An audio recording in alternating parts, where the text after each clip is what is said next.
الحمدللہ وحدہ والصلاة والسلام علی من لا نبی بعد اما بعد۔ اسلامی بھائیوں، بھول چوک کی فطری چیز ہے اور انسان کی طاقت سے باہر ہے، اور اللہ رب العالمین اپنے بندوں کے بارے میں خوب علم رکھتا ہے اور اس لیے انہیں طاقت سے زیادہ کسی چیز کا مکلف نہیں کرتا ہے۔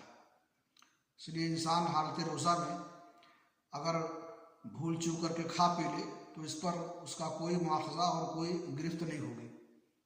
صحیح بخاری شریف کی حدیث ہے، اللہ کے نبی جناب محمد رسول اللہ صلی اللہ علیہ وسلم نے فرمایا، من نسی وهو صائم فاکل وشرب فلیتم صومه فانما اطعمه اللہ وسقاه۔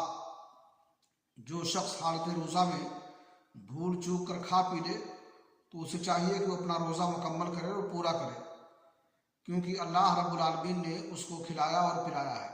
لہذا بھول چوک کر کھانے سے روزہ نہیں ٹوٹتا ہے اور باطل نہیں ہوتا ہے۔ اللہ رب العالمین سے دعا ہے کہ اللہ تعالیٰ ہمیں شرعی احکام سمجھنے کی توفیق عطا فرمائے۔ وآخر دعوانا الحمدللہ رب العالمین۔